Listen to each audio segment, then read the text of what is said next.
All right, I got Bill and Deborah holding our sign here. Deborah's from the Shoshone tribe from out by the Rocky Mountains, and her people are suffering from the effects of industrial farming, which is not something we're talking about today, but it's totally tied in with the fossil fuel industry, because without those fossil fuels, they wouldn't be able to farm like that.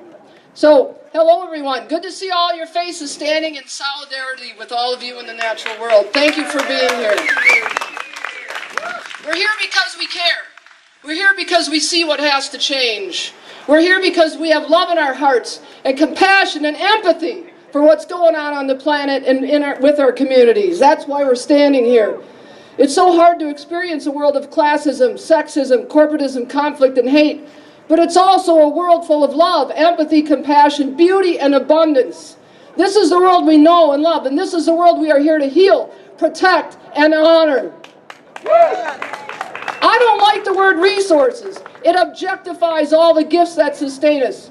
And the word management, let's replace it with harmoniously interacting. Let's harmoniously interact with the water, the air, the land, all of Earth's systems, and with each other. Please, let's do it in a respectful way. I'm fortunate to be part of a group called Sacred Water, Sacred Land, which is on its way to become a school of deep green learning in a place in the heart of the Kickapoo watershed. Sacred Water, Sacred Land supports the goal of the Alliance, represented here today, to ban frac sand mining and support actions to heal the planet and address climate chaos. But I'm going to deepen your understanding of what faces us humans in this planetary system.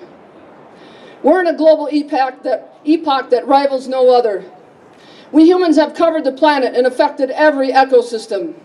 Our agricultural activities can be seen from space. Trees have been eliminated in key areas on the planet, and their absence is leading to further ecosystem collapse. Our oceans are at risk from CO2 acidification and warming. Methane, which is 23 times the warming capacity of CO2, is rising from the ocean floor. The permafrost is a byproduct of fossil fuel extraction.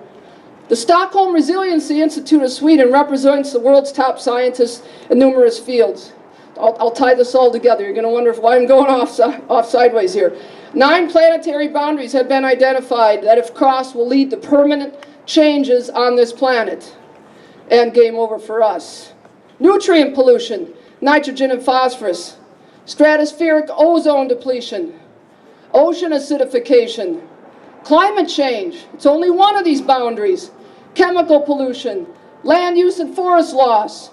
Biodiversity, species loss, surface groundwater changes, and atmospheric aerosol loading. Well, those aerosols are the dust that comes off of frac sand mines. So climate change is just one of the boundaries that should not be crossed. Frac sand mining is integral to species loss, chemical pollution, freshwater overuse, atmospheric aerosol loading, and climate change. The fossil fuel industry is complicit in crossing all 9 boundaries. We need to change, and change quickly. My graduate studies at the Gaylord Nelson Institute at UW-Madison allowed me to broaden my thinking process and how to address this climate crisis in a holistic manner.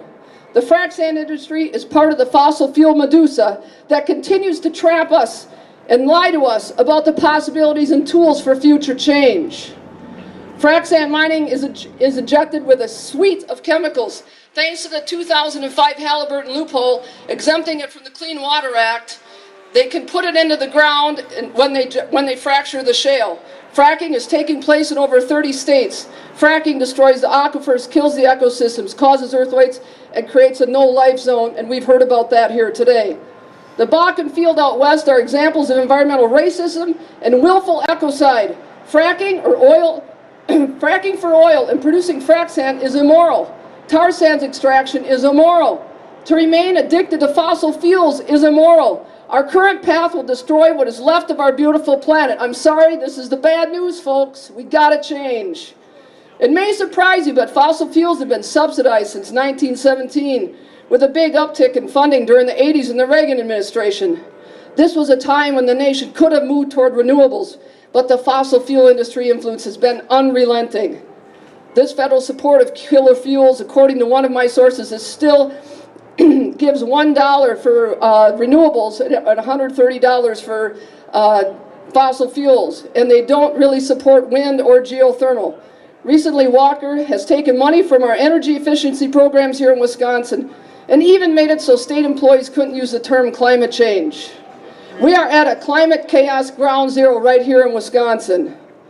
Let's not forget the financiers of this fossil fuel debacle, the big banks and their investment arms, looking for pockets of profit that exists because the full cost of these extractive industries is never realized on the ecological or social balance sheet. Nature and the public bear the external costs of industry while corporations offshore their profits. I'm sure you all recognize BMO Harris Bank. Well, BMO Capital Investments is the #1 economic driver of mining interests in North America. BMO invests in mining all over the world too.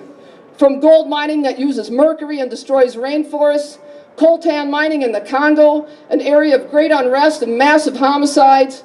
By the way, coltan is used in your cell phones.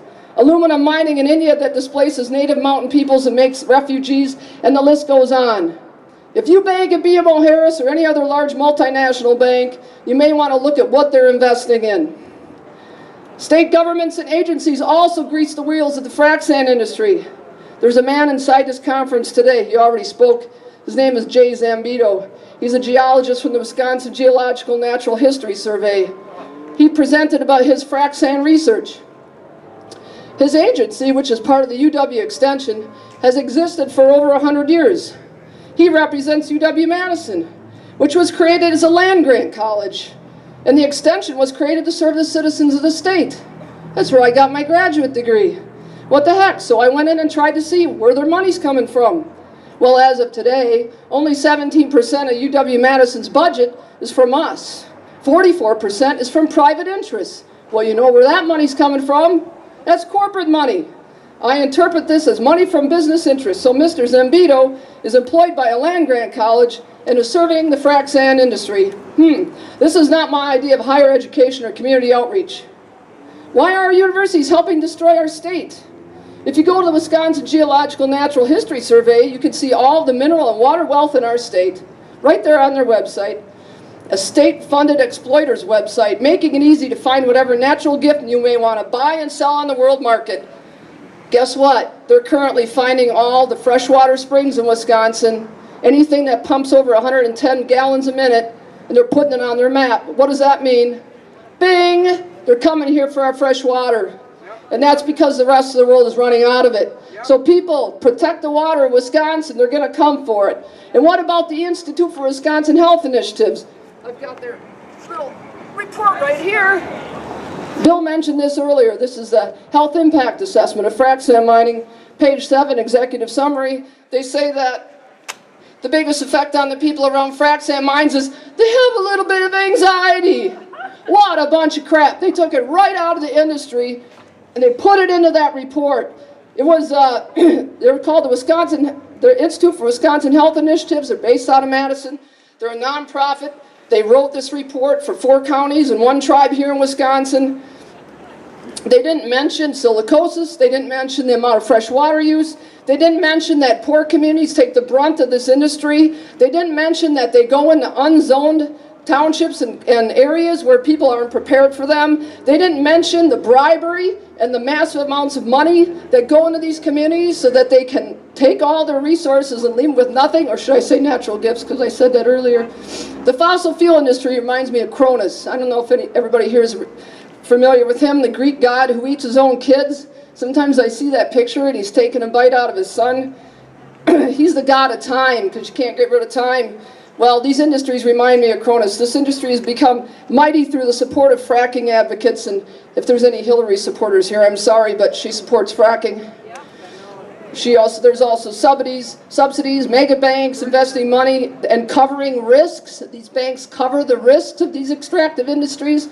International trade agreements, state and federal agency enablement, and draconian climate deniers in the halls of Congress. So we got a lot of work to do, don't we? There's a system here that's been put together. It's entrenched. We didn't put it together, did we? So it's time for us to put together a different one. We will make changes in this system. Every day, more and more of us realize what needs to be done to heal the planet. We can ban frac sand mines. We can stop mega tar sands and Bakken oil carrying pipelines, stop bomb trains, protect our air, water, and land. We need to stick together and work for the common good. Reach out to those that would join us and those who seek answers. We need to inspire, inform, relate, and co-create a world that is beautiful, free of toxins, abundant, and healthy. Sacred Water, Sacred Land Institute provides education and outreach to individuals to help them develop tools for healing the earth and opportunities for imagining and co-creating a society based on renewable energy, healthy ecologies, and most of all, social justice. I invite you to join the Sacred Water, Sacred Land Walkers this June 9th as we begin a walk from the bottom of the state near Delavan all the way up to Superior along the Enbridge pipeline corridor. There's 4 pipes there already. They want to add more to raise awareness about the corridor expansion, which will make Wisconsin the biggest dirty oil corridor in the nation. I know we don't want that. Go to our Facebook page, Sacred Water, Sacred Land, or go to 33 Days on the Twin 66 if you want to join us. We got a lot of work to do. Thanks so much for being here. Peace to all of you.